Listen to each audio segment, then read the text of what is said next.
तो आज हमारे पास सेट नंबर कौन सा है 83 है ना। तो उत्तराखंड का सेक्शन देख लेते हैं 83। और नववर्ष भी आपका आ चुका है ना। हाँ, खैर शुभकामनाएं मैंने पहले ही दे दी थी, है ना। अब क्या ही देना, अब तो लोगों ने पार्टी शार्टी सब कुछ कर दी होगी। ठीक, तो चलो अब जितना आपने पार्टी शार्टी करनी थी नववर्ष की खुशी में, अब वो सारा हो चुका है पूरा। अब आ जाते हैं हम वापस अपने नॉर्मल रूटीन पे। ठीक है, चलिए जी, आ जाओ पहले प्रश्न पे। तो पहला प्रश्न है, अंतर्राष्ट्रीय बाघ दिवस 2025 के अवसर पर उत्तराखंड सरकार ने किस विशेष बल के गठन की घोषणा की है जिसमें अग्निवीरों की नियुक्ति की जाएगी।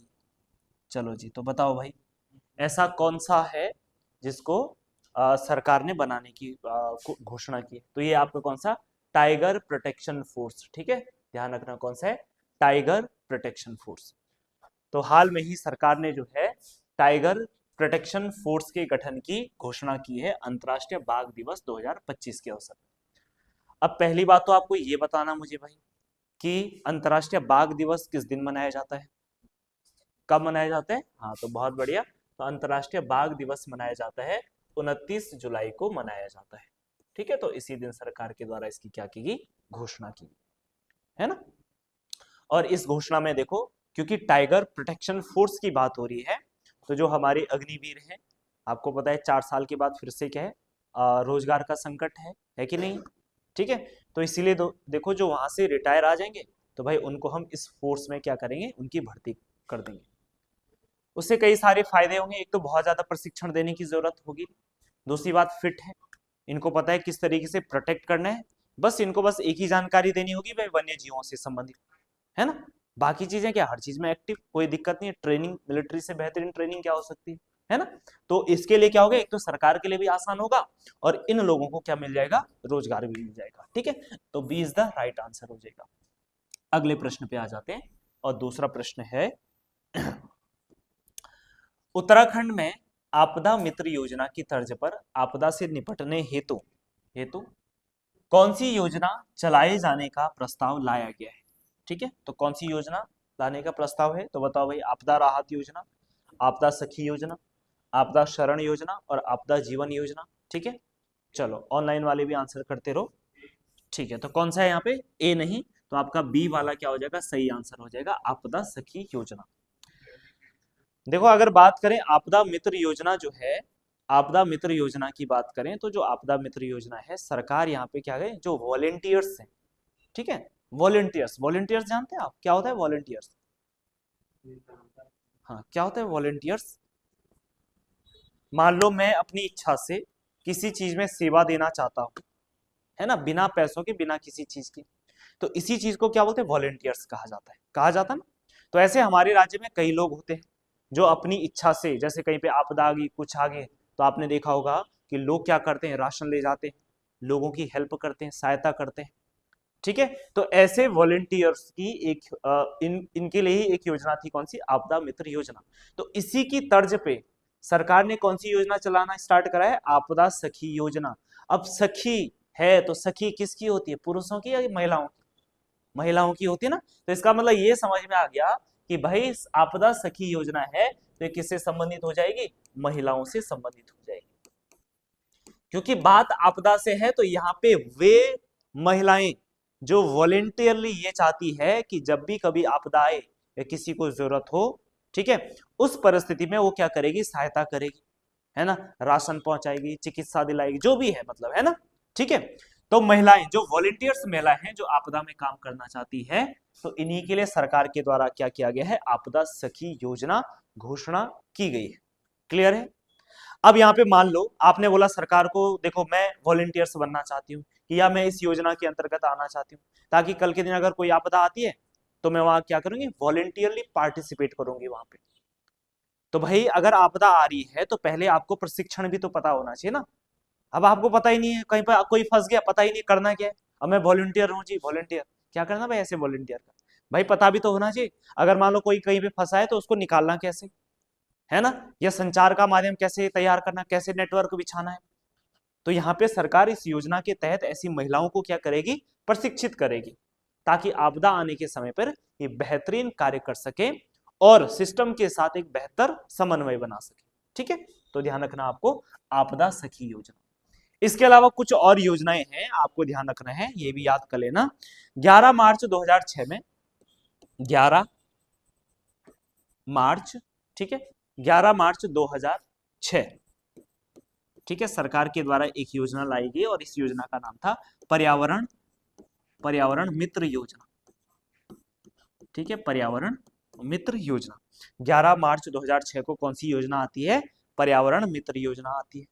इसके अलावा 2009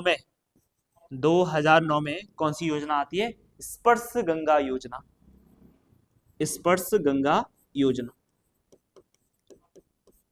स्पर्श गंगा योजना, ठीक है।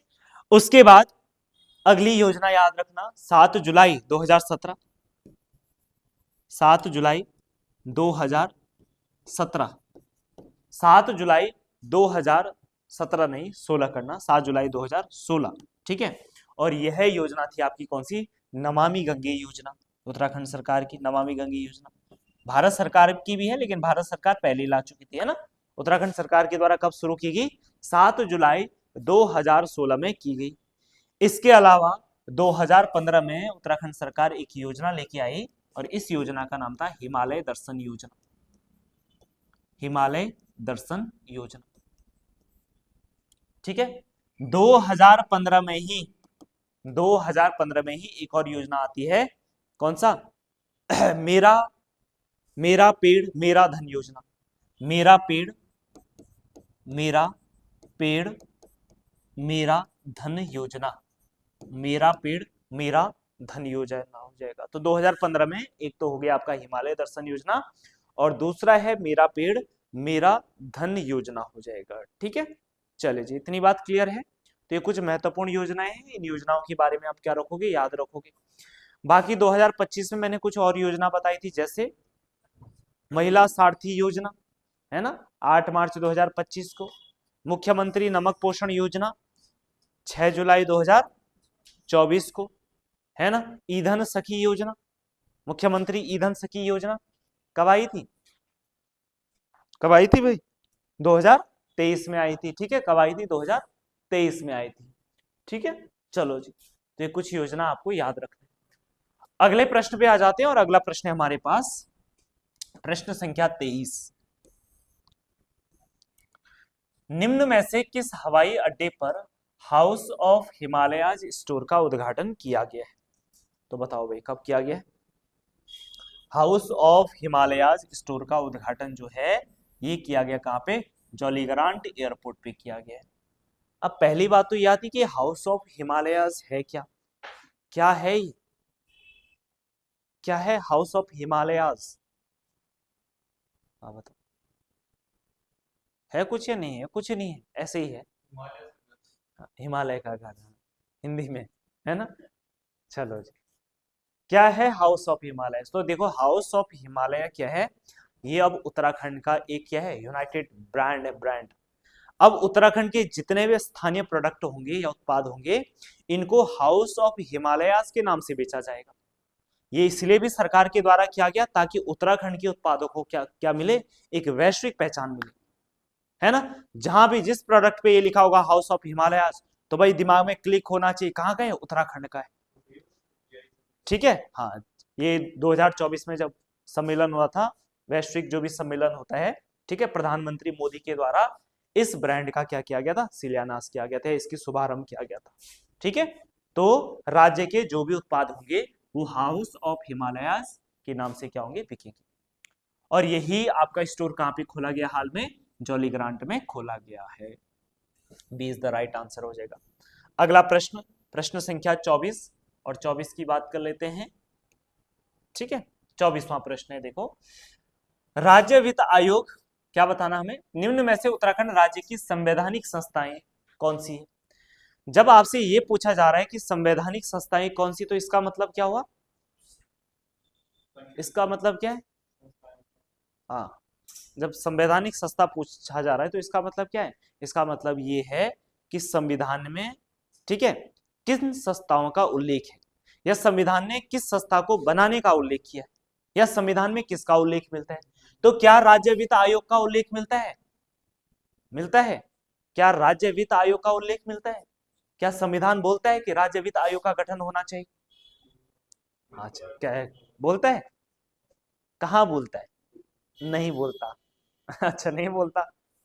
और अगर बोलता है तो कहाँ बोलता है? नहीं बोलता है। अच्छा जी, रटना नहीं है। हाँ, बोलता है नहीं बोलता है? वित्त नहीं, अभी बात बोल रहे हैं राज्य वित्त आयोग की बात कर रहे हैं। कहाँ बोलता है ये तो पूछ रहा हूं मैं। हाँ ठीक बोले। 243 आई नहीं पढ़ा क्या आपने? 243 है ना? हाँ तो भाई वही तो है। तो तभी तो हम राज्य वित्त आयोग बना रहे हैं, क्योंकि संविधान के अनुच्छेद 243 आई में क्या लिखा है कि एक क्या होना चाहिए, राज्य वित्त आयोग होना चाहिए, तभी तो बना है। और क्योंकि संविधान में है, तो यानी कि संवैधानिक संस्था हो जाएगी, नहीं होगी। ठीक है, तो ध्यान रखना, ये संविधान की 243 आई में है, तो भाई जहां आर्टिकल में मेंशन है तो संवैधानिक संस्था हो जाएगी, सिंपल सी बात है। ठीक है, इसके अलावा ध्यान रखना, इसकी स्थापना की बात करें तो राज्य वित्त आयोग की स्थापना कब होती है? तो इसकी स्थापना हुई थी कब? 2001 में इसकी क्या हुई? स्थापना हुई। और जब इसकी स्थापना हुई तो इसके पहले अध्यक्ष कौन बनाए गए? तो इसके जो पहले अध्यक्ष थे उनका नाम क्या था? आर के धर। क्या था उनका नाम? आर के धर। ठीक है, इतनी बात क्लियर है? चलो जी, अगले प्रश्न पे आ जा। अगले प्रश्न नहीं, इसका दूसरा सेक्शन देखो। यानी कि पहली वाली बात तो बिल्कुल ठीक हुई है ना, संवैधानिक संस्था है।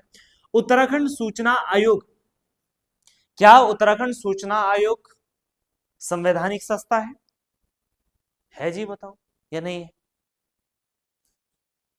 नहीं है ना? हाँ, अगर ये संवैधानिक संस्था होती तो संविधान में कहीं ना कहीं उल्लेख होता है ना। तो ये संवैधानिक संस्था नहीं है, ये एक वैधानिक। ठीक है, चलो जी, तो संवैधानिक नहीं होगी, इसको बहुत बाद में बनाया गया था 2005 में, अगर आपको याद होगा, है ना। उत्तराखंड सूचना आयोग जब आरटीआई आया था, है ना, राइट टू इंफॉर्मेशन एक्ट। ठीक है, तो ध्यान रखना, उत्तराखंड सूचना आयोग का गठन जो है ये होता है कब? तो ये हुआ आपका 3 अक्टूबर 2005 में। कब हुआ?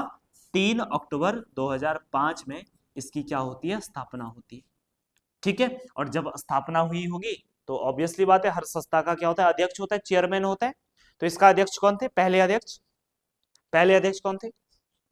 हैं? पहले अध्यक्ष थे आर एस टोलिया। क्या थे? R S Tolia. R S Tolia was the first chairman of state information commission. ठीक है, चलो जी, इतनी बात क्लियर है। तो राज्य सूचना आयोग 3 अक्टूबर 2005 में इसकी स्थापना हुई, और इसके पहले अध्यक्ष कौन थे? आर एस टोलिया थे। अगर मैं आपसे अभी पूछूं कि हमारे वर्तमान में राज्य सूचना आयुक्त कौन है? वर्तमान में मुख्य सूचना आयुक्त कौन है? हाँ, भूल जाते हैं आप बड़ी जल्दी ना। कौन है? कौन है? राधा रतुड़ी। हाँ, कैसे भूल जाते हैं ना। अगला है उत्तराखंड मानवाधिकार आयोग, और उत्तराखंड मानवाधिकार आयोग का गठन कब हुआ? तो देखो ये ध्यान रखना, ये थोड़ा पिछली बार एक्सप्लेन करते टाइम थोड़ा सा गड़बड़ हो गई थी। ये 13 मई 2013 में इसकी क्या हुई? स्थापना हुई। ठीक है, पिछली बार एक्सप्लेन में गलती से इसको 2001 बोल दिया था, 13 मई 2001 ऐसा कुछ बोला है ना। तो ऑनलाइन वाले जितने लोग भी सुन रहे हो, ठीक है, तो पिछले जो पेपर में थोड़ा सा ये मिस्टेक हुई थी बोलते बोलते टाइम, कि मैंने 2001 बोल दिया था, ये 2001 नहीं, 13 मई 2013 में इसकी क्या हुई थी? स्थापना हुई थी। तो इसको करेक्ट कर देना। ठीक, अगर आपसे ये पूछा जाए कि भाई उत्तराखंड मानवाधिकार आयोग के पहले चेयरमैन कौन थे, पहले अध्यक्ष, तो फिर क्या हो जाएगा आपका? इनका नाम है वीरेंद्र जैन। क्या हो जाएगा इनका नाम? वीरेंद्र जैन हो जाएगा, वीरेंद्र जैन। ठीक है, तो पहले अध्यक्ष थे इसके कौन? वीरेंद्र जैन। अगला है उत्तराखंड लोक सेवा आयोग। तो अच्छा ये बताओ, क्या उत्तराखंड मानवाधिकार आयोग संवैधानिक संस्था है? नहीं है जी, कहीं संविधान में उल्लेख ही नहीं इस प्रकार का। ठीक है, इसका भी नहीं, तो ये भी नहीं है, ये भी नहीं है। उत्तराखंड लोक सेवा आयोग, क्या उत्तराखंड लोक सेवा आयोग एक संवैधानिक संस्था है? बिल्कुल है ना। यूपीएससी, लोक सेवा, ठीक है, लोक सेवा आयोग और राज्य लोक सेवा आयोग, इसके गठन की बात हमारे संविधान में की गई है। और संविधान में कहां पे की गई? अनुच्छेद 315 में इसकी वो की गई कि प्रत्येक राज्य में राज्य के लोक सेवकों की नियुक्ति के लिए एक आयोग होगा, जिसका नाम क्या होगा? राज्य लोक सेवा आयोग होगा। और केंद्र में कौन होगा आपका? संघ लोक सेवा आयोग होगा। तो इस संविधान में ये व्यवस्था दे रखी है, ठीक है। तो अनुच्छेद 315 हो जाएगी। स्थापना की बात करें तो इसकी स्थापना हुई कब? तो इसकी स्थापना होती है 15 मई 2001 को। कब हुई? 15 मई 2001 को क्या होती है? इसकी स्थापना होती है, ठीक। अगर आपसे ये पूछा जाए कि इसके पहले अध्यक्ष कौन थे, तो इनका नाम था एनपी नवानी। तो एनपी नवानी उत्तराखंड लोक सेवा आयोग के क्या थे? प्रथम अध्यक्ष थे, ठीक। अगर आपसे यह पूछा जाए कि उत्तराखंड लोक सेवा आयोग की पहली महिला सदस्य, तो फिर पहली महिला सदस्य कौन थी? सुधा रानी पांडे, ठीक है। अगर आपसे आ जाए महिला सदस्य, पहली महिला सदस्य उत्तराखंड लोक सेवा आयोग की, तो उनका नाम था सुधा रानी पांडे, ठीक है। अध्यक्ष अध्यक्ष नहीं, हाँ, ठीक है, ऐसे मत कर देना कि पहली महिला अध्यक्ष, जैसे होता ना आयोग में एक अध्यक्ष होता है, 6 सदस्य होते हैं, है ना। तो जो ये 6 सदस्य में पहली जो आज तक महिलाओं में जो पहली बनी वो कौन थी? सुधा रानी पांडे। अध्यक्ष नहीं, पहली महिला अध्यक्ष नहीं, ठीक है। जो अन्य जो सदस्य होते हैं ना, उस टीम में पहली महिला थी। इतनी बात क्लियर है? चलो जी। तो उत्तराखंड लोक सेवा आयोग भी क्या है? एक संवैधानिक संस्था है। तो इसका मतलब 1 और 4 आपका सही होना चाहिए। अगर 1 और 4 सही है तो option A is the right answer हो जाएगा, ठीक है। चलिए जी। इसके अलावा हमारे पास कुछ और आयोग है। जैसे अगर एक आयोग की बात करूं मैं कि राज्य योजना आयोग, आप बताओ राज्य योजना आयोग की स्थापना कब हुई? तो राज्य योजना आयोग की स्थापना हुई कब? कब हुई है? पिछली क्लास में भी क्या था? कब? 21 मार्च 2001 को। 21 मार्च 2001 को क्या होती है? योजना आयोग की क्या हुई? स्थापना हुई, ठीक है, योजना आयोग। और इस योजना आयोग के जो उपाध्यक्ष थे पहले, उनका नाम था भरत, ठीक है। उनका नाम क्या था? भरत रावत। उनका नाम था भरत रावत। अब आपको एक चीज पता ही है कि सरकार ने योजना आयोग को अब भंग कर दिया है और इसकी जगह पे जुलाई 2023 में उत्तराखंड सरकार ने एक नई संस्था बनाई है जिसका नाम क्या है? सेतु। जिसका नाम क्या है? सेतु। यानी अब राज्य में जो भी चीजें होनी है, जो भी विचार करना है, वो कौन करेगा? सेतु के माध्यम से होगा, है ना।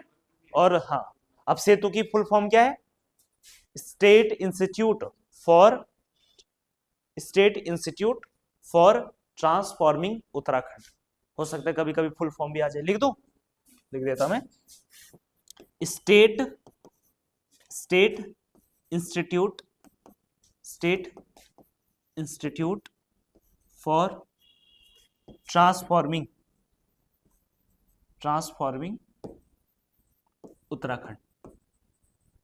उत्तराखंड हो जाएगा, ठीक है। State institute for transforming Uttarakhand, ये है सेतु, ठीक है जी।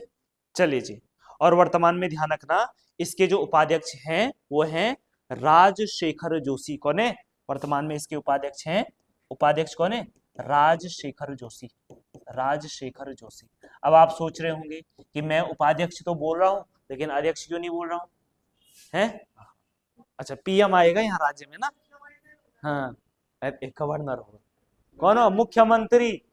मुख्यमंत्री क्या होगा? इसका अध्यक्ष होगा, ठीक है। और वही उपाध्यक्ष कौन होगा? उपाध्यक्ष तो है ना कोई भी, राजशेखर जोशी क्या है इसके उपाध्यक्ष। क्लियर है इतनी बात? तो बड़ी इंपॉर्टेंट संस्था है। अगले प्रश्न पे आ जाते हैं और अगला प्रश्न हमारे पास 25वां प्रश्न। आपातकालीन सेवा योजना की सहायक डोली सेवा का प्रारंभ किया गया। तो कब किया गया डोली सेवा? तो डोली सेवा मैंने पिछले वाले उसमें बताया था आपको, क्योंकि पिछले वाले में मैंने प्रश्न डाला था क्या? एम्बुलेंस सेवा, है ना, ठीक है। तो चलो, एम्बुलेंस सेवा कब आई थी? हैं 2008 में। कब? डेट भी विद डेट। 2008 में 15 मई 2008 में क्या आती है? एम्बुलेंस सेवा आती है। वहीं अगर बात करें तो आपातकालीन जो डोली सेवा थी वो आती है आपकी 17 अप्रैल 2012 में आती है। कब आती है? 17 अप्रैल 2012 में कौन सी आती है? डोली सेवा का प्रारंभ किया जाता है, ठीक है। अब देखो डोली सेवा मतलब क्या कि जैसे आप ये मान के चलो, अब देखो जहां गाड़ी की व्यवस्था है तो वहां तो हम एम्बुलेंस भिजवा देंगे, और पहले के टाइम पे तो रोड होती नहीं थी हर गांव में। अचानक किसी की तबीयत खराब होगी तो क्या करोगे फिर? कैसे करोगे फिर? बड़ी समस्या है ना। तो फिर आपने देखा होगा जिस गांव में व्यवस्था नहीं होती थी तो लोग वहां पे जो है डोली के माध्यम से मरीज को क्या करते थे, मेन रोड तक पहुंचाते थे ना, ठीक है। लेकिन अब सरकार, पहले तो ये ऐसे करते थे, अब सरकार ये चाहती है कि इसको रोजगार के माध्यम से भी कनेक्ट करना चाहती है, कि अगर कोई वॉलंटियर है गांव में, जैसे 4-5 लोग है ना, या 6-7 लोग, कोई बीमार हो गया भाई, तुरंत पहुंचाना, चाहे रात की 12 बजे हो, 1 बजे हो, 2 बजे, 4 बजे, है ना।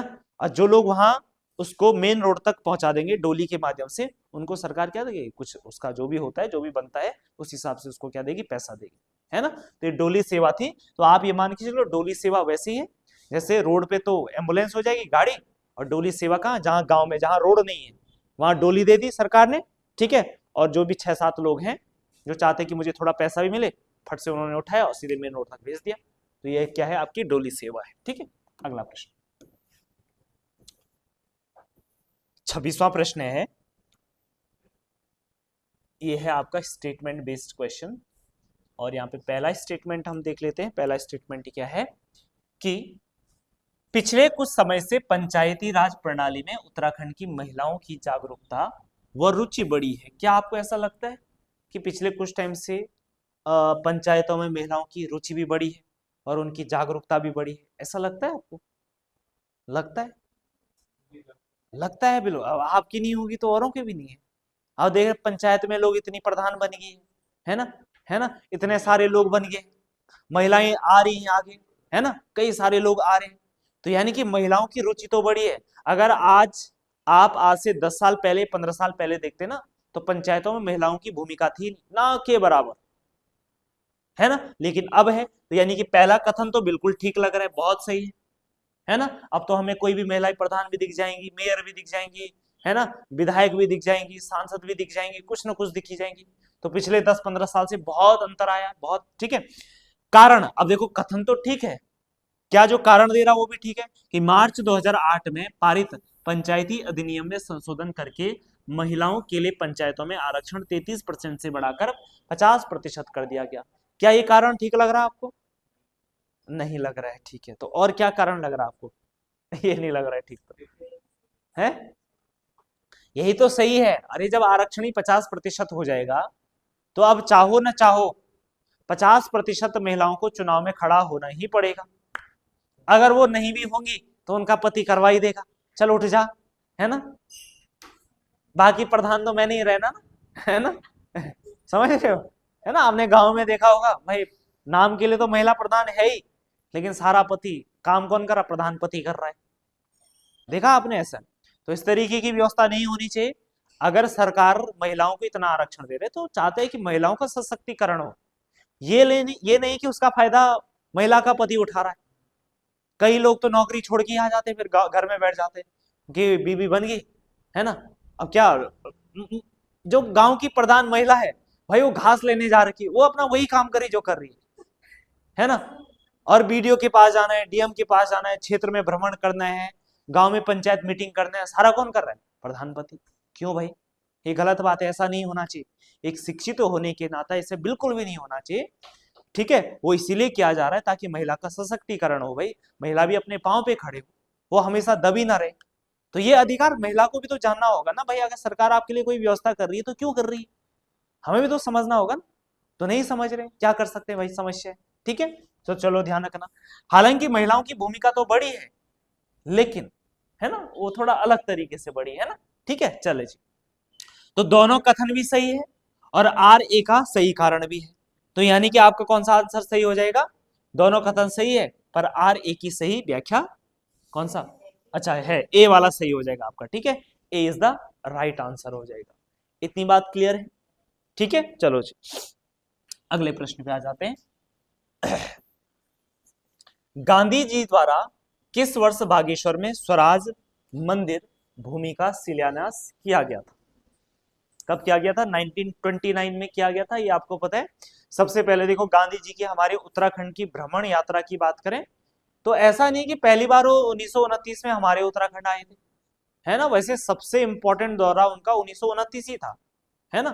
लेकिन वो इससे पहले भी उत्तराखंड आए थे, लेकिन जब उत्तराखंड आए थे तब इतना नहीं था ना, उतना माहौल नहीं था। सबसे ज्यादा वो हुए प्रसिद्ध हुए हैं वो चंपारण, खेड़ा, और आपका कौन सा था, असहयोग आंदोलन। वहां से ज्यादा पूरे भारत में जन जन यानी हर व्यक्ति तब पहचानने लगा ना उनको, असहयोग आंदोलन की बात। ठीक है, सबसे पहले वैसे वो 1900 कब आए थे, 15 ईस्वी में आए थे। ठीक है, सबसे पहले कब आए थे, 1915 में आए थे, हरिद्वार में आए थे। सबसे पहले कब आए थे, गांधी जी की बात करें तो सबसे पहले वो 1915 ईस्वी में कहाँ आए थे, हरिद्वार। और उस टाइम पे हरिद्वार में लगा था कुंभ मेला, तो 1915 में वो कुंभ मेले में आए थे। ठीक है, 1915 में कहा आए थे, कुंभ मेले में आए थे। उसके अलावा ध्यान रखना 1916 में भी ये आए थे उत्तराखंड, लेकिन कहाँ आए थे, देहरादून में आए थे छोटे छोटे प्रोग्राम्स के लिए। ठीक है, उसके बाद असली जो दौरा था इनका उत्तराखंड का वो था 1929, जब बार बार कुमाऊं कांग्रेस या हमारी जो कुमाऊं परिषद के लोगों ने बार बार जब किसको न्योता दिया, गांधी जी का न्योता दिया कि आप कभी कुमाऊं आओ भाई, आओ तो सही आप कुमाऊं, है ना। तो फाइनली गांधी जी 1929 में कहा आगे अपनी कुमाऊं यात्रा पे आए। ठीक है, 1929 में कुमाऊं यात्रा पे आए। कुमाऊं में कई जगह घूमे, अल्मोड़ा घूमे, नैनीताल घूमे, लेकिन उसके बाद बागेश्वर गए। और बागेश्वर में भी जब कहाँ गए, कौसानी गए भाई, तो इनका वहां से जाने का मन ही नहीं करा। फिर उसके बाद कौसानी में, है ना, मस्त बढ़िया लगा इनको कौसानी में। जब ये कौसानी में गए तो इनको स्विट्जरलैंड की याद आई, है ना। स्विट्जरलैंड कभी तो गए होंगे ना, स्विट्जरलैंड, स्विट्जरलैंड नहीं गए, ब्रिटेन तो गए होंगे, ब्रिटेन तो गए थे, क्या पता कभी कभी अपनी जवानी में घूमते घूमते स्विट्जरलैंड भी चले गए होंगे। तो जब इन्होंने कौसानी, बड़ी शानदार जगह, तो फिर उनको पुराने दिन याद है और उन्होंने कहा यार मस्त जगह है। तो इसलिए वहां कितने दिन रहे, 12 दिन। एक बड़े नेता का 12 दिन रहना बहुत बड़ी बात है किसी जगह पे। तो इतना अच्छा लगा, इतना अच्छा लगा कि 12 दिन वहां पे रहे। और 12 दिन ऐसा नहीं कि वो तुम लोगों की तरह वहां सेल्फी ले रहे हैं, ये सेल्फी है ना, ऐसे पाउट बना करके कभी इधर, है ना, अलग अलग उसमें क्या बोलते हैं, सेल्फी ले रहे हैं, वो काम नहीं। वहां रह के भी इन्होंने कुछ लिखा। और क्या लिखा वहां पे उन्होंने, अनासक्ति योग। ठीक है, इन्होंने क्या लिखी, एक अनासक्ति, अनासक्ति योग करके गीता की भूमिका लिखी। अनासक्ति योग करके क्या लिखी, गीता की भूमिका लिखी, गीता की भूमिका लिखी। तो 12 दिन में देखो इन्होंने ये किताबें लिखी, सोचो, है ना। ठीक है, आप तो पूरे जीवन में ना लिखे किताब, 12 दिन में किताब निपटा दी। और वो भी इतनी शानदार वादियों में, इतनी शानदार वादी में जहां आदमी घूमता है, नेचर का फील लेता है, वहां पे ये आदमी चिंतन कर रहा है बैठ करके। समझ रहे हो आप इस बात को। ठीक है, तो अनासक्ति योग, गीता की भूमिका। ठीक, अब गांधी जी ने, ध्यान रखना, कोसानी इतना बढ़िया लगा तो इन्होंने क्या बोला इसको, है, इन्होंने क्या बोला, भारत का स्विट्जरलैंड। इन्होंने क्या किया, भारत का स्विट्जरलैंड का, इसे भारत का स्विट्जरलैंड। ठीक है, और भारत का स्विट्जरलैंड कहां कहां बोला इन्होंने, कौसानी को तो बोला ही, पर बोला कहां पर, कहां पर बोला, कहीं तो बोला होगा। एक पत्रिका आती थी यंग इंडिया, तो यंग इंडिया नामक पत्रिका में सबसे पहले इन्होंने जो है ये कहा था कि भाई मैं कौसानी गया, इतना शानदार था, इतना शानदार था कि मुझे स्विट्जरलैंड की तरह लगा, है ना। तो यानी कि इसलिए इन्होंने कहा कि ये क्या है, भारत का स्विट्जरलैंड है। ठीक है, इतनी बात क्लियर है, यहां तक कोई दिक्कत है नहीं है। तो इतनी बात आपको क्या रखनी है, याद रखनी। जब इन्होंने कौसानी कुमाऊं की यात्रा पूरी करी तो उसके बाद आपको पता होना चाहिए कि गढ़वाल की यात्रा पे भी गई। ठीक है, उसी साल, है ना, ये कुछ टाइम की बात। और इन्होंने गढ़वाल की यात्रा करी लगभग कब से कब तक, 16 अक्टूबर से लेकर के 24 अक्टूबर तक। 16 अक्टूबर से 24 अक्टूबर तक ये कहां थे, गढ़वाल की यात्रा पे थे, गढ़वाल की यात्रा। ठीक है, गढ़वाल की यात्रा पे। तो इतनी बातें आपको क्या रखनी है, याद रखनी है। तो यहाँ पे आंसर कौन सा था आपका, डी वाला आंसर था। चलो जी, अगले प्रश्न पे आ जाते हैं। और अगला प्रश्न हमारे पास, नीचे दिए गए कथनों को पढ़कर सही कथन का चयन करें। देखो, सबसे पहला कथन है तुंगनाथ के समीप रावण शिला है, कि बात सही है। तो मैं तुंगनाथ मंदिर के बारे में आपको बता चुका हूं, अभी मंदिर वाला टॉपिक ही हमने खत्म किया है। तो उसमें ये भी बताया होगा कि तुंगनाथ के समीप क्या है, रावण शिला है। नहीं भी बताया तो आज बता दिया ना, ठीक है। दूसरा है तुंगनाथ मंदिर कत्यूरी शैली में, बिल्कुल सही बात है भाई, कौन सी शैली में, कत्यूरी शैली में। दूसरा भी सही है। शिव के भुजाओं की पूजा तुंगनाथ में की जाती है, क्या ये बात सही है, बिल्कुल सही बात है। यहाँ पे क्या होती है, भुजाओं की पूजा होती है। तो ए भी सही है, बी भी सही है, सी भी सही है, तो D is the right answer हो जाएगा। इसके अलावा अगर एक और बात याद हो आपको तुंगनाथ के बारे में, क्या याद है, एक चूहा है ना, कैसा वाला चूहा, बिना पूंछ वाला चूहा।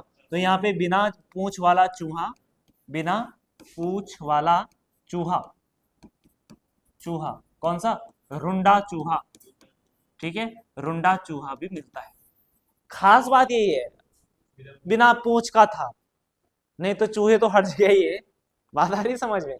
इसका पूंछ नहीं है ना, इसलिए इसलिए इस पॉइंट को इंक्लूड करें, नहीं तो क्या, चूहे तो हर जगह ही रहते हैं।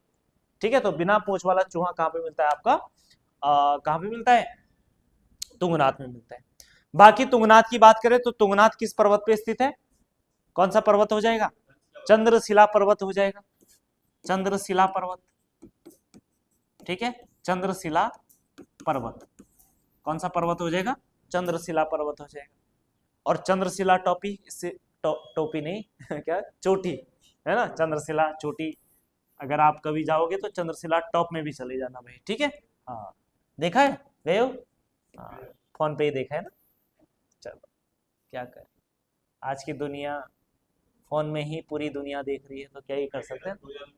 हाँ, अगले प्रश्न पे आ जाते हैं। एक लोक गाथा के अनुसार फौजी पति जब कई वर्षों बाद अपने गांव आता है तो जोगी भेष धारण कर अपनी माता और पत्नी से संवाद करता है।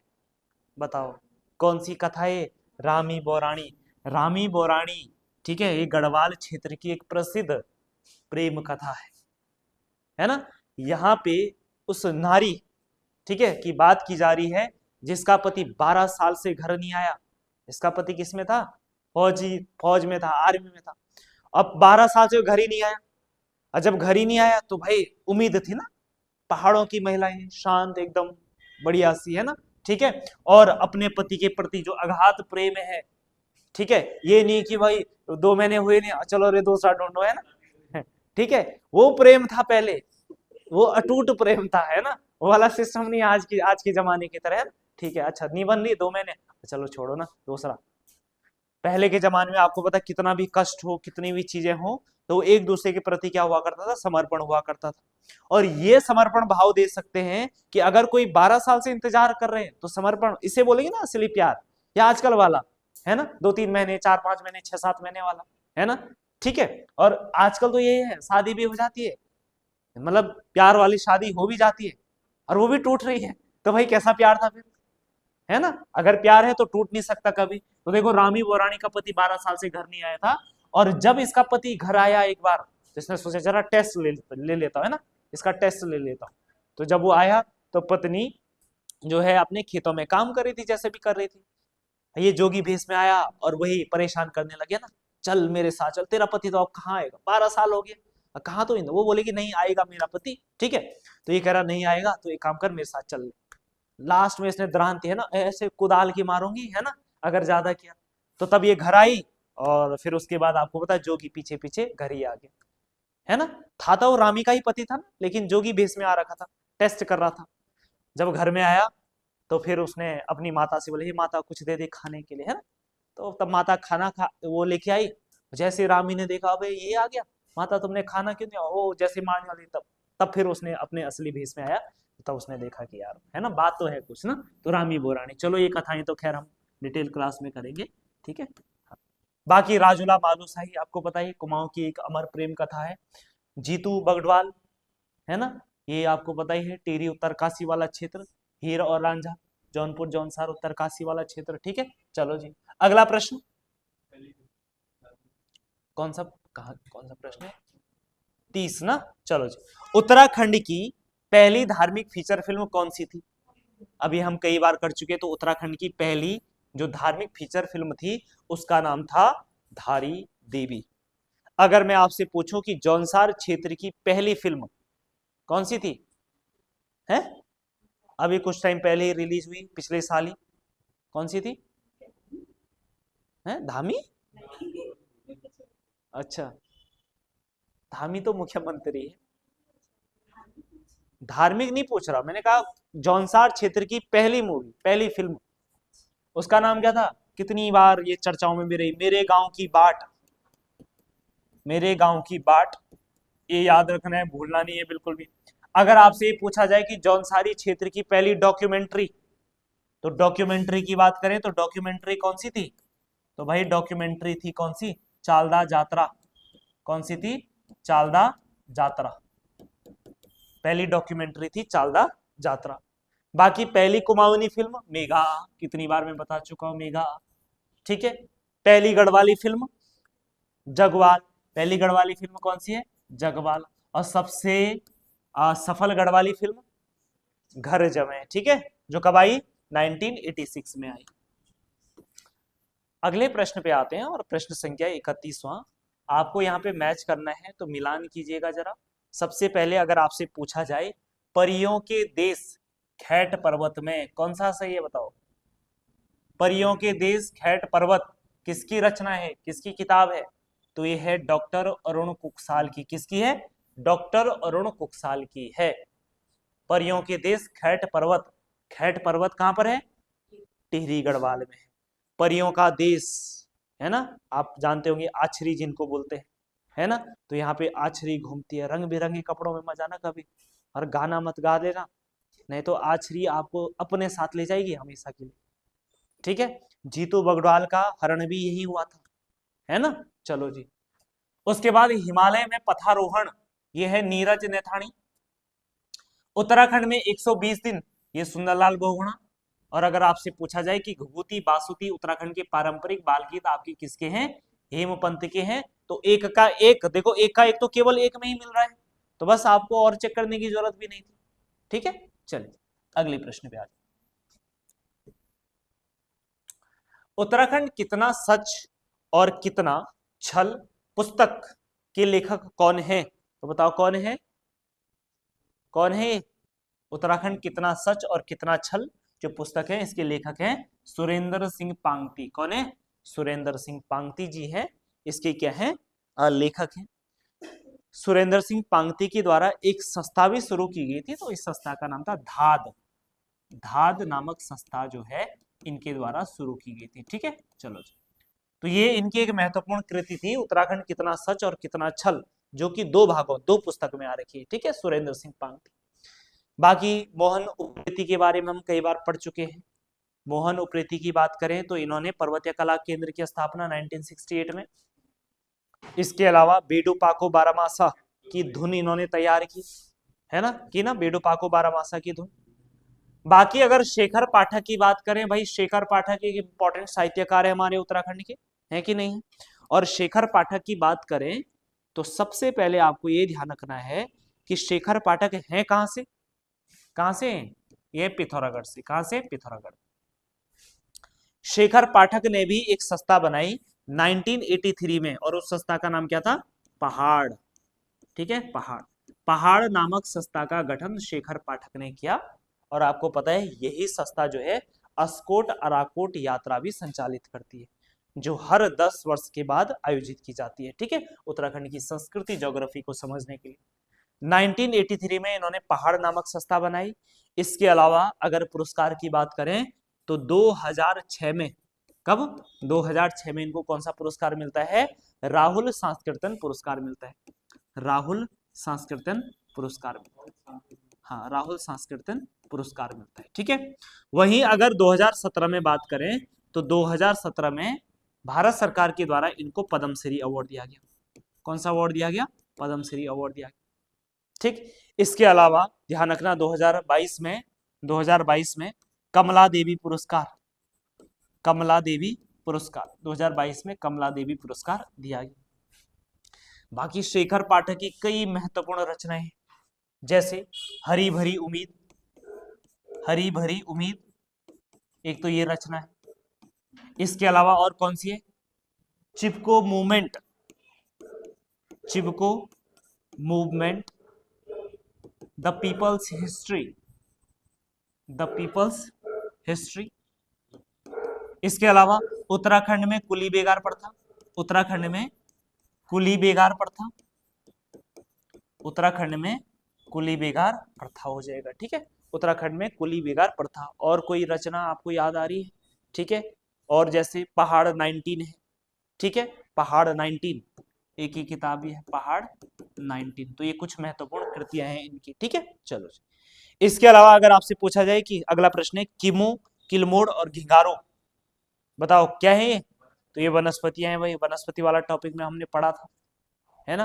घिंगारो बताया था आपको किस लिए यूज होता है, हृदय रोग के लिए यूज होता है, ठीक है। ऐसे किलमोड़ा भी बड़ा इंपॉर्टेंट क्या आपकी जड़ी बूटी है। अगला प्रश्न आ जाओ। चीनी यात्री वेनशांग ने निम्न में से किसको पोलो हीमोपुलो कहा? तो इन्होंने किसको कहा? ब्रह्मपुर को। D is the right answer. Brahmapur को क्या कहा? मो क्या है? पोलो हीमोपुलो। और अगर आपसे ये पूछा जाए कि हरिद्वार को क्या कहा? हरिद्वार को, हाँ, कितनी बार हो चुका है? हरिद्वार को क्या कहा था? कैसे होगा काम ऐसे में? हरिद्वार को कहा मोयूलो, नहीं कहा है? मोयूलो। हरिद्वार को क्या कहा? मोयूलो। अगर आपसे पूछा जाए गंगा को क्या कहा? ये पिछले पेपर में भी दिया था, क्या कहा गंगा को? महाभद्रा। ठीक है, अब इसको ये कहा, इसको ये कहा। मेन बात है कि किस में कहा है? मेन बताओ किस में कहा है? पोपोलो मत बोलना अब, है ना? है? किस में कहा? हाँ, तो इनका एक यात्रा वृत्तांत है, उस यात्रा वृत्तांत का नाम है सीयूकी। ठीक है, क्या है यात्रा वृत्तांत? सीयूकी। तो ये ध्यान रखना आपको, ठीक है, वेनसांग के द्वारा। क्लियर इतनी बात? चलो जी, अगले प्रश्न पे आ जाते हैं। और अगला प्रश्न हमारे पास प्रश्न संख्या 35। निम्न कथनों पर विचार कीजिए। तो जरूर विचार करो भाई इन कथनों पे, इन कथनों पे विचार करो। बताओ, पढ़ो पहले कथनों को आराम से और फिर इस पे विचार कीजिए। चलो, सबसे पहले आ जाते हम, कत्यूरी काल में गांव को पलिका कहा जाता था। के बात ठीक है? तो बात बिल्कुल अपने आप में ठीक लग रही है, पलिका कहा जाता था। तहसील स्तर की प्रशासनिक इकाई को कर्मांत कहा जाता था, ये बात भी सही है, ये भी सही है। कत्यूरी काल को स्थापत्य कला का स्वर्ण काल कहा जाता है, बिल्कुल सही बात है। उत्तराखंड के जितने भी आपको बेहतरीन मंदिर दिखते हैं, ये सारे मंदिर जो है कत्यूरियों के समय पर, है ना? तो उत्तराखंड में क्या कहा जाता है? स्थापत्य काल का, स्थापत्य का स्वर्ण काल कहा जाता है। तो उपयुक्त आपकी क्या हो जाएंगे? सही हो जाएंगे। ठीक है, कत्यूरी देखो, जब कार्तिकेयपुर की एक शाखा टूट करके, है ना, कहा बागेश्वर की तरफ शिफ्ट हुई, तो उसी को हमने क्या बोला? कत्यूरी, कत्यूरी वंश कहा। हालांकि थे के कार्तिकेयपुर वंश के थे, और जो कार्तिकेयपुर वंश हुआ करता था, इसकी मेन राजधानी कहाँ होती थी? जोशीमठ के आसपास हुआ करती थी। और एक टाइम था जब कार्तिकेयपुर वंश का जो साम्राज्य था, वो हिमाचल प्रदेश से लेकर कहां तक? नेपाल डोटी तक, और नीचे उत्तर प्रदेश के उत्तरी भाग तक, इतने बड़े एरिया में कार्तिकेयपुर वंश क्या हुआ था? फैला हुआ था। ठीक है, अगले प्रश्न पे चलो जी, फिर से आपको मैच करना है तो मैच करिए भाई। सबसे पहले देखो, अगर आपसे ये पूछा जाए कि पुरुषार्थ नामक जो मासिक पत्रिका है, पुरुषार्थ मासिक पत्रिका कब आती है? चलो, अगर मान लो आपको पुरुषार्थ नहीं पता, तो आपको एक चीज तो पता है, विशाल कीर्ति तो आपने सुना ही होगा। खैर, कोई तो कह रहा है ये भी नहीं सुना हमने, है ना? वैसे सुना सुना है, अगर आपने इतिहास पढ़ लिया एक बार तो ये आसान प्रश्न है, विशाल कीर्ति। तो विशाल कीर्ति तो 1913 में आया। तो कहीं ऐसा है कि बी का 2 मिल रहा हो, कहीं कहीं है? तो देखो, बी का 2 यहाँ मिल रहा है, यहाँ मिल रहा है, तो इसका मतलब ये नहीं हो सकता है और ये नहीं हो सकता, बस दो तो आपने नेग्लेक्ट कर ही लिए। उसके अलावा अगर आपको इनमें से कोई एक भी पता होता, जैसे अगर आपको ये पता होता कि गढ़वाल हितैषी, तो गढ़वाल हितैषी कब आया? ये आया था 1936 ईस्वी में। तो अगर सी का 4 दिख रहा, कहीं सी का 4 है? हाँ, नहीं नहीं नहीं, ये गलत हो जाएगा ना। ये गलत सेट किया है क्या? एक सेकंड में इसमें चेक कर लेता हूँ। अच्छा, नहीं, गढ़वाल हितैष 1930 ही सही हो जाएगा ना? ठीक है, एक सेकंड चेक करता हूँ मैं एक बार, है ना? हाँ, 36 ठीक है, ठीक है। हाँ, देखो, सबसे पहले कहाँ गए? गढ़वाल हितैषी कहाँ गया?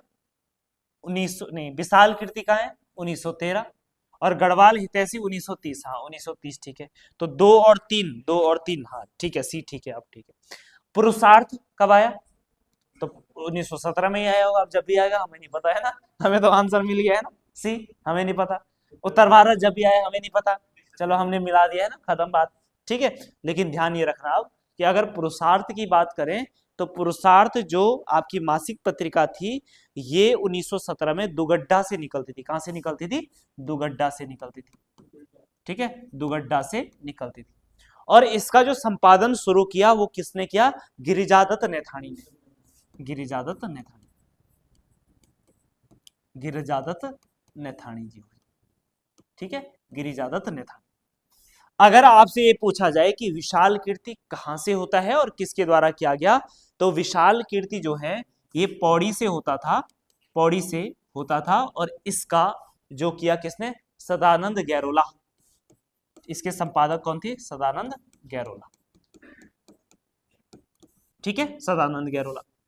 उसके बाद गढ़वाल हितैषी की बात करें तो जो गढ़वाल हितैषी था, गढ़वाल हितैषी ये आपका पौड़ी से पीताम्बर दत्त, पौड़ी से पीताम्बर दत्त हो जाएगा। पीताम्बर दत्त, पौड़ी से कौन हो जाएंगे? पीताम्बर दत्त हो जाएंगे। पौड़ी से कौन होंगे? पीताम्बर दत्त होंगे। पौड़ी से पीताम्बर दत्त। तो गढ़वाल हितैषी ध्यान रखना। देखो थोड़ा सा यहाँ पे देखो, थोड़ा ऑप्शंस यहाँ पे मिस प्रिंट हो रखे हैं। गढ़वाल हितैषी होना चाहिए था आपका 1936 और उत्तर भारत होना चाहिए था 1930। ठीक है, इतना आप ध्यान रखोगे। तो अगर इसके हिसाब से हम देखें तो 4 3, 4 और इधर 3। ठीक है, देखो या तो यहाँ पे ऑप्शन सी, ऑप्शन डी, या तो हमें इधर सेट करना पड़ेगा या इधर सेट करना पड़ेगा, है ना। ठीक है, तो भाई आप अपने हिसाब से, कोई नहीं, आप बोनस मान के चलो, कोई बात नहीं है ना। यहाँ पे थोड़ा टाइपिंग एरर हो रखी है, तो या तो सी में कर लेंगे हम। सी में क्या कर लेंगे? यहाँ 4 और 3 कर लेंगे, यहाँ 4 और 3 कर लेंगे। ठीक है, इधर कर लो सी, सी ही सही मानो, पर यहाँ 4 और 3 कर लो बस। अब सी वाला आपका क्या हो जाएगा? करेक्ट हो जाएगा। बाकी देखो गढ़वाल हितैषी 1936 में आया। कहां से निकलता था? पौड़ी। और इसके संपादक कौन थे? पीताम्बर दत्त जी हो जाएंगे। ठीक है, इतनी बात क्लियर है। तो पुरुषार्थ 1917 में दुगड्डा से गिरिजादत्त नैथानी, विशाल कीर्ति 1913 में पौड़ी से सदानंद गैरोला, गढ़वाल हितैषी 1936 में पौड़ी से पीताम्बर दत्त, और लास्ट आपका उत्तर भारत 1930 में हो जाएगा। ठीक, तो सी इज द राइट आंसर हो जाएगा। अगले प्रश्न पे आ जाओ। अगला प्रश्न है, युगवाणी समाचार पत्र का प्रकाशन किस वर्ष हुआ था? तो बताओ भाई, युगवाणी समाचार पत्र का प्रकाशन कब हुआ? तो बताओ, ऑप्शन एक है 1947, 51, 52 और 55। फटाफट आंसर करो आप लोग। कब हुआ था? तो ये हुआ था 1947 में। कब हुआ था? 1947 में युगवाणी समाचार पत्र का क्या हुआ? प्रकाशन हुआ। और ध्यान रखना, इसका जो पहला अंक निकलता है, पहला फर्स्ट जो अंक निकला था, वो निकला था कब? जिस दिन हमारा देश आजाद हुआ था, 15 अगस्त 1947 में। कब? 15 अगस्त 1947। ठीक, अगर बात करें संपादन की, तो इसका संपादन भगवती प्रसाद, एक है आपके भगवती प्रसाद पानथरी, भगवती प्रसाद। ठीक है, एक भगवती प्रसाद हो जाएंगे और दूसरे आपके गोपेश्वर कोठियाल जी हो जाएंगे। गोपेश्वर कोठियाल, तो इन्होंने जो है इसका संपादन किया था। गोपेश्वर कोठियाल के बाद गोपेश्वर कोठियाल हो जाएंगे। ठीक है, तो भगवती प्रसाद और गोपेश्वर कोठियाल जी हो जाएंगे। ठीक है, और कहां से निकलता था इसको? कहां से निकलता था? ये निकलता था देहरादून, क्योंकि ये टिहरी रियासत के बारे में लिखता था, तो इसलिए इसको रियासती पत्र भी कहा जाता था। इसको रियासती पत्र भी कहा जाता था। अगले प्रश्न पे आ जाओ। राज्य के सभी संगठनों को मिलकर आंदोलन चलाने हेतु उत्तरांचल संयुक्त संघर्ष समिति का गठन कब किया गया? तो बताओ कब किया गया? 1979, 1980, 1987 या 1989? तो कब किया गया था? 1989 में किया गया था। ध्यान रखना, काफी लंबे समय से हम उत्तराखंड की लड़ाई लड़ रहे थे, है ना, और हमने कई सारी चीजें भी कर ली। उत्तराखंड क्रांति दल बना दिया, कई सारी और चीजें बन चुकी थी, लोग लगातार आंदोलन कर ही रहे थे, लेकिन हमें सफलता नहीं मिल रही थी। और फिर उस टाइम के जो भी हमारे क्या थे राजनेता थे, या जो भी हमारे क्या थे आंदोलनकारी थे, तो उनको एक कमी समझ में आई, और वो कमी क्या थी? कि हमें क्या नहीं है? यूनिटी नहीं है ना। ये दल अपनी तरफ से लड़ रहा है, इधर वाले अलग उससे लड़ रहे हैं, उधर वाले अलग ही लड़ रहे हैं। तो ऐसे में क्या था? यूनाइटेड करना बहुत जरूरी था। इसीलिए ध्यान रखना कि 1989 में सभी दलों ने या सभी आंदोलनकारियों ने ये सोचा कि एक काम करते हैं कि सब साथ में आकर के क्या करते हैं, आंदोलन करते हैं। सब एक साथ आएंगे तो भाई क्या होगा, फिर यूनिटी दिखेगी, स्ट्रेंथ दिखेगी, ज्यादा भीड़ दिखेगी तो मजा आएगा ना, है ना। ठीक है, चलो जी। तो इसीलिए सभी दलों ने मिलकर के 1989 में क्या बनाई, उत्तरांचल संयुक्त संघर्ष समिति का क्या किया, गठन किया। तो डी इज द आपका क्या हो जाएगा, राइट आंसर हो जाएगा। ठीक है, चलो जी अगले प्रश्न पे आ जाते हैं। और नेक्स्ट प्रश्न है आपके पास, मखमली घास के लिए प्रसिद्ध केदारकांठा बुग्याल कहाँ स्थित है। तो यह है आपका कहां पर, उत्तरकाशी में स्थित है। कहां पर है, उत्तरकाशी में स्थित है। मखमली घास के लिए प्रसिद्ध आपका क्या है, बुग्याल है। वहीं अगर बात करें तो उत्तरकाशी में कुछ और फेमस बुग्याल है, जैसे दयारा बुग्याल। ठीक है, दयारा बुग्याल है। दयारा बुग्याल के अलावा तपोवन बुग्याल है। ठीक है, कुश कल्याण हो जाएगा। ठीक है, कुश कल्याण हो जाएगा। इसके अलावा चांयशिल है। कौन सा है, चांयशिल है। चांयशिल के अलावा और कौन सा हो जाएगा आपका, पुष्टहारा। पुष्टहारा। इसके अलावा गुलाबी कांठा। गुलाबी कांठा, तो एक बुग्याल आपका गुलाबी कांठा हो जाएगा। गुलाबी कांठा के अलावा सोनगाड़, कौन सा हो जाएगा, सोनगाड़। सोनगाड़। उसके अलावा देवदामनी, एक बुग्याल आपका कौन सा हो जाएगा, देवदामनी हो जाएगा। ठीक है, तो ये कुछ महत्वपूर्ण बुग्याल हैं जो हमारे उत्तरकाशी में क्या है, स्थित हैं। वहीं दयारा बुग्याल की बात करें तो ये किस चीज के लिए इंपॉर्टेंट, बटर फेस्टिवल के लिए भी क्या है, प्रसिद्ध है। और इसको पर्यटन के मानचित्र पे कौन लेके आए, चंद्र प्रभातवाल। ठीक है, पर्वतारोही है, ध्यान रखना। सोनगाड़ है, सोनगाड़ और देवदामन। अगला प्रश्न आ जाओ, निम्नलिखित में से पिथौरागढ़ जनपद में स्थित ग्लेशियर है, बताओ कौन कौन से। क्या नामिक और रालम है, बिल्कुल है। क्या पिनोरा व हीरोमणि है, बिल्कुल है। पांचू, बाल्टिक व पोंटिंग, ये भी है। तो सभी सही हो जाएंगे, सब आपकी क्या है, ठीक आंसर। अगला प्रश्न देखो, अब यहाँ पे राज्य के मध्य हिमालय में स्थित दूधातोली पर्वत श्रेणी के बारे में आपको बताना है। ठीक है, सबसे पहले उत्तराखंड राज्य की ग्रीष्मकालीन राजधानी गैरसैंण इसी क्षेत्र में स्थित है, बिल्कुल सही है। दूधातोली ही क्षेत्र आता है। ठीक है, तो गैरसैंण यही स्थित है आपका, तो ये बिल्कुल सही आंसर है। ब्रिटिश काल में यह क्षेत्र चांदपुर परगने में आता था, ये बात भी बिल्कुल सही है। वीर चंद्र सिंह गढ़वाली की समाधि स्थल इधर ही है, बिल्कुल यही है। यहाँ पे एक स्थान है कोदिया बगड़, गोदिया नहीं, कोदिया बगड़, कोदिया बगड़। इस स्थान पे वीर चंद्र सिंह गढ़वाली की क्या है, समाधि स्थल है।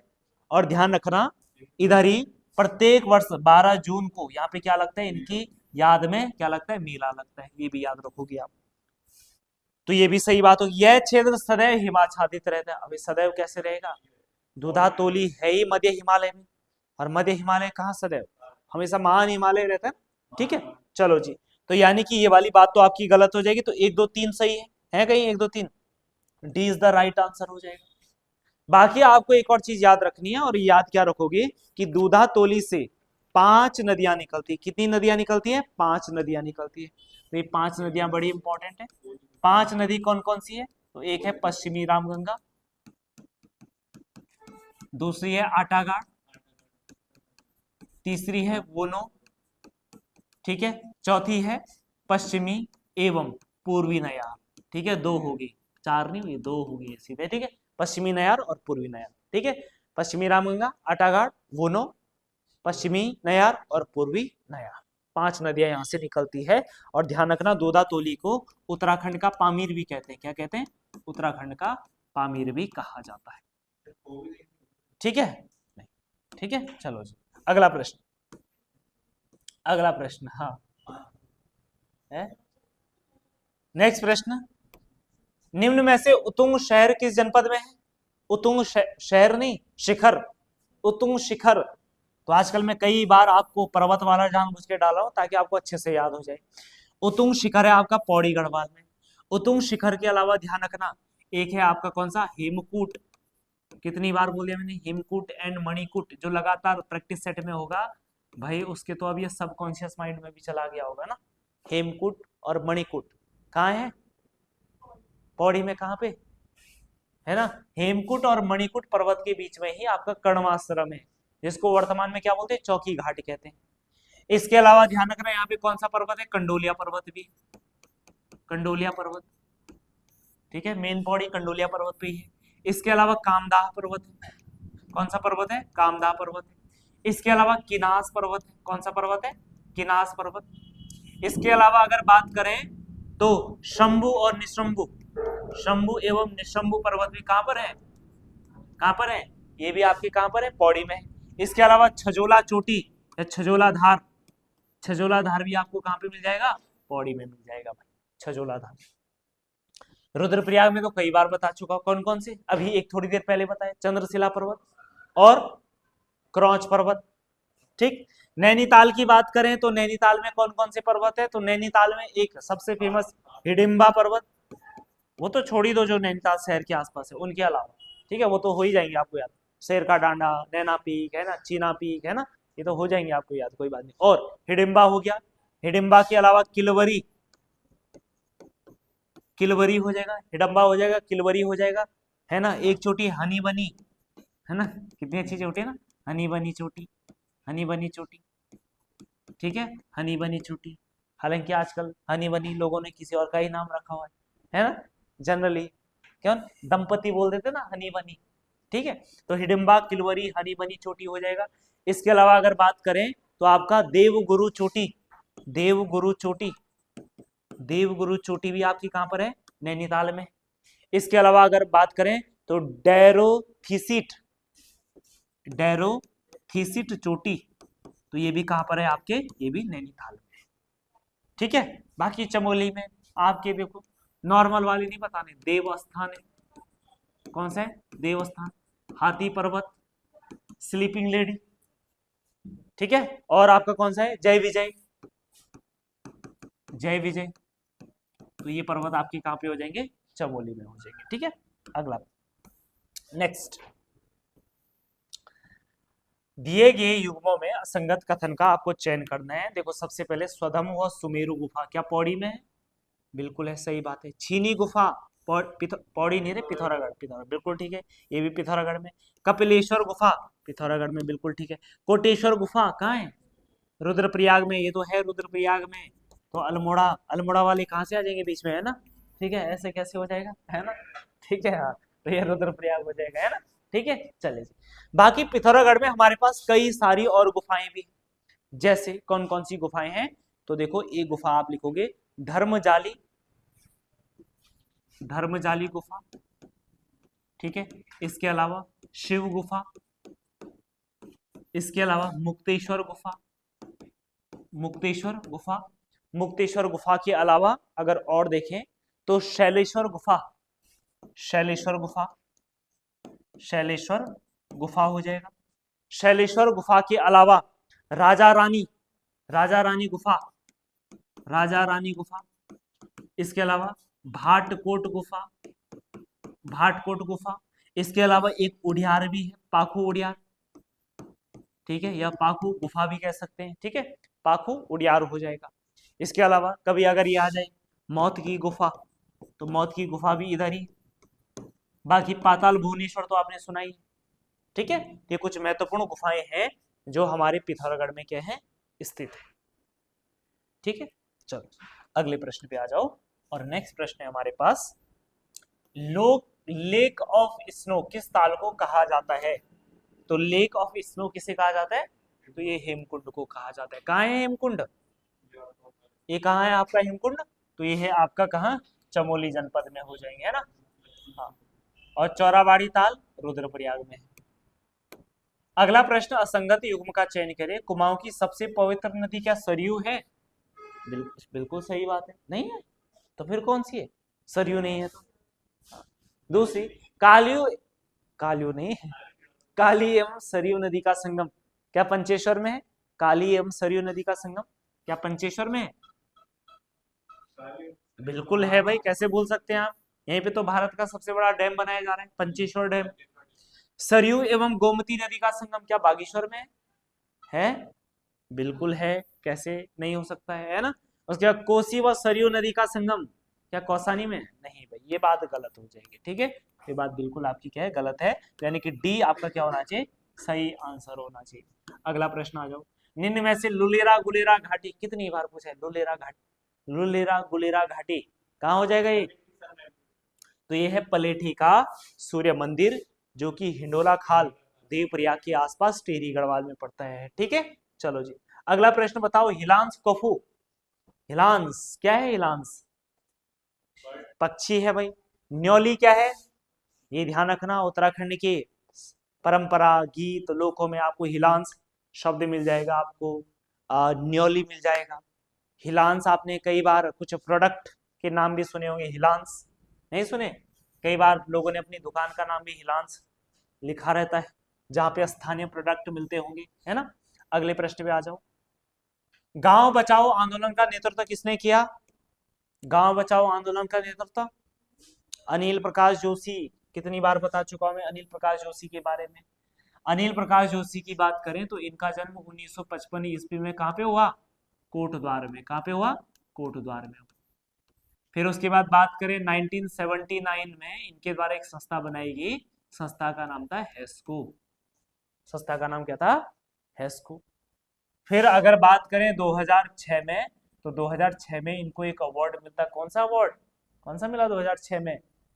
तो 2006 में इनको जो अवार्ड मिलता है वो अवार्ड था कौन सा? पद्म श्री। कौन सा अवार्ड था?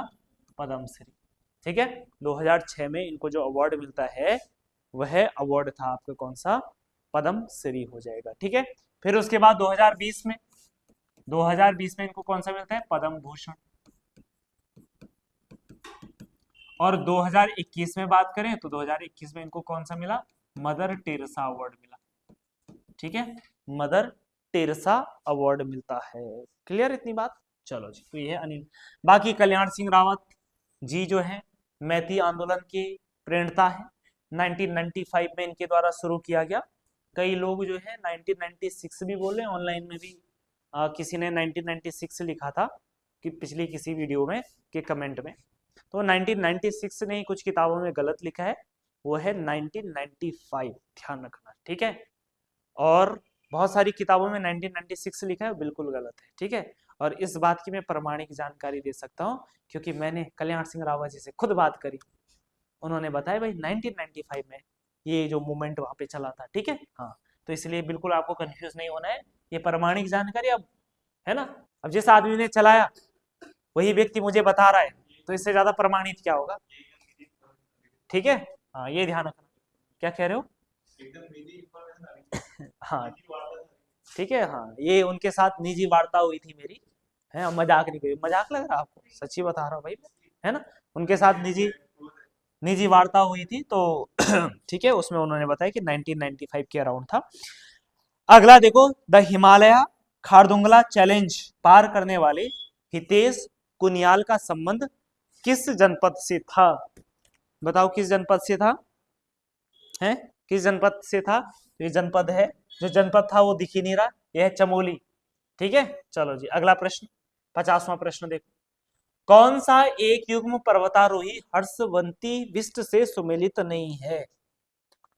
ठीक है, हर्षवर्ती विष्ट से संबंधित नहीं है। तो पहली बात तो ये बतानी है आपको, ठीक है। दूसरी बात हम तब करेंगे, ठीक। चलो जी, सबसे पहले अगर बात करें तो इनका गृह जनपद अल्मोड़ा है। क्या ये बात ठीक है?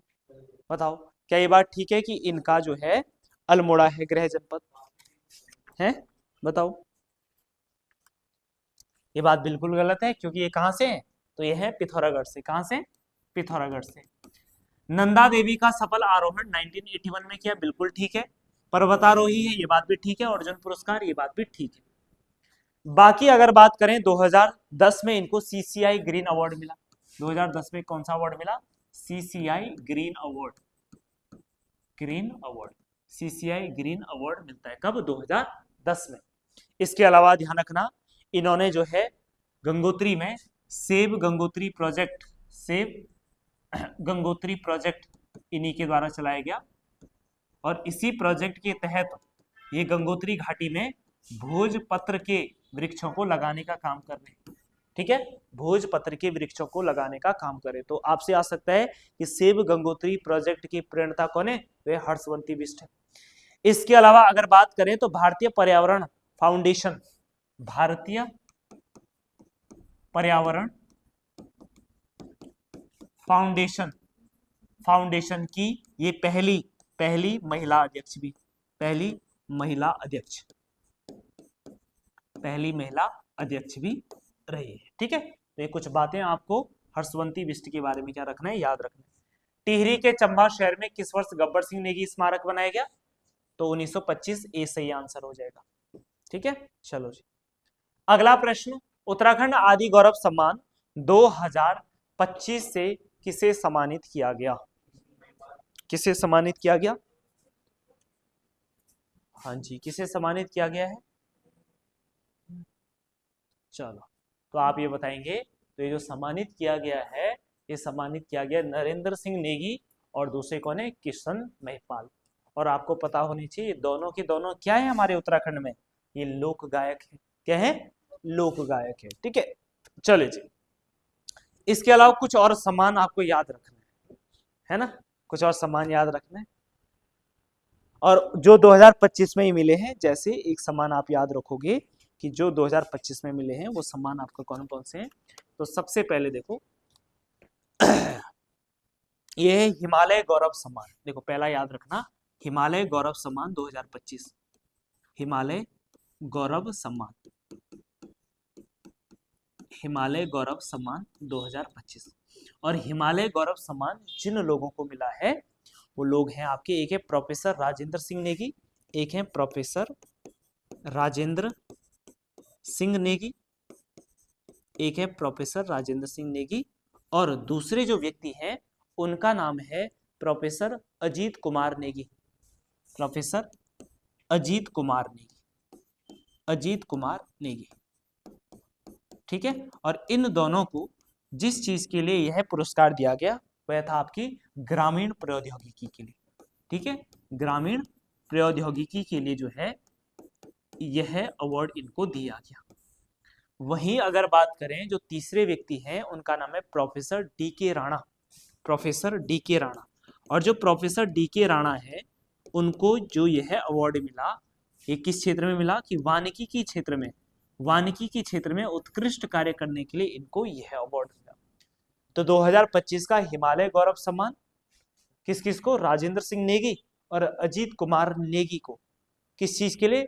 ग्रामीण प्रौद्योगिकी में उत्कृष्ट कार्य करने के लिए। और वहीं प्रोफेसर डी के राणा को वानिकी में उत्कृष्ट कार्य करने के लिए। कुछ हो रहा है? ठीक है, चल रहा है ना। प्रोफेसर डी के राणा को मिला है। इसके अलावा एक और सम्मान आप याद रखोगे, हिमालय प्रहरी सम्मान, ये भी बड़ा इंपॉर्टेंट है। हिमालय प्रहरी सम्मान, हिमालय प्रहरी सम्मान 2025। अब हिमालय प्रहरी सम्मान 2025 की बात करें तो जिन लोगों को मिला है, तो एक है आपके घनश्याम रतोड़ी और दीक्षा बिष्ट। घनश्याम रतोड़ी, घनश्याम रतोड़ी एवं ठीक है दीक्षा बिष्ट, एवं दीक्षा बिष्ट को जो है हिमालय प्रहरी सम्मान से क्या किया गया? सम्मानित किया गया। ठीक है, चलो जी इसके अलावा अगर आपसे पूछा जाता है कि भैरव दत्त धूलिया स्मृति पुरस्कार, भैरव दत्त धूलिया, भैरव दत्त धूलिया स्मृति पुरस्कार, तो भैरव दत्त धूलिया स्मृति पुरस्कार रमेश पहाड़ी को दिया था, रमेश पहाड़ी को दिया था। तो ये 2025 के कुछ महत्वपूर्ण क्या थे? अवार्ड थे। ठीक है, तो साथ में आप ये भी याद रखोगे। अगले प्रश्न में आ जाएंगे आप कि गोविंद बल्लभ पंत हिमालय पर्यावरण संस्थान किस जनपद में है? कई बार बता चुका हूं, कटारमल, कोसी, कहां पे हो जाएगा आपका? अल्मोड़ा में हो जाएगा। अगला प्रश्न है man eating leopards Rudraprayag temple tiger पुस्तक के लेखक कौन है? तो जिम कॉर्बेट हो जाएंगे भाई। अगला प्रश्न देखो, एथलेटिक्स खिलाड़ियों को उनके निवास स्थान से आपको मिलान करना है, तो जरा इनको आप ठीक से मिलान कीजिए जरा। ठीक है, करो भाई मिलान है।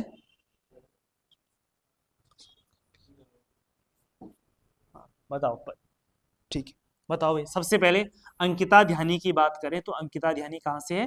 पौड़ी से। ठीक है। मानसी नेगी कहाँ से? चमोली से। कोमल, कोमल कहाँ से है? तो कोमल है हरिद्वार से। और दीपा कहाँ से हो जाएगी? आपका अल्मोड़ा से हो जाएगी। ठीक है, तो सही आंसर की बात करें तो आपका B is the right answer हो जाएगा। ठीक, अगला प्रश्न, नारायण आश्रम के संदर्भ में कौन सा कथन सुमेलित है? नारायण आश्रम धारचूला में स्थित है, सही है बात। नारायण आश्रम का स्थानीय नाम चौदांश है, ये भी ठीक है। नारायण आश्रम की स्थापना 1936 में हुई, ये भी सही है। तो सब सही है, तो डी सही हो जाएगा आपका, क्या दिक्कत है। अगला प्रश्न, कोटाबाग विकासखंड किस जनपद में है? कोटाबाग विकासखंड कहाँ है? कहाँ पर है? अच्छा, पिथौरागढ़ में नहीं, ये है नैनीताल में। कहाँ पर है? नैनीताल में है भाई। कहाँ है? नैनीताल में। बाकी अगर ध्यान रखना, नैनीताल में कुल 8 क्या है? कुल 8, नैनीताल में कुल 8 विकास खंड है। उधम सिंह नगर में 7 विकास खंड है। पिथौरागढ़ में 8 विकास खंड है। तो वहीं रुद्रप्रयाग में कितने विकास खंड है?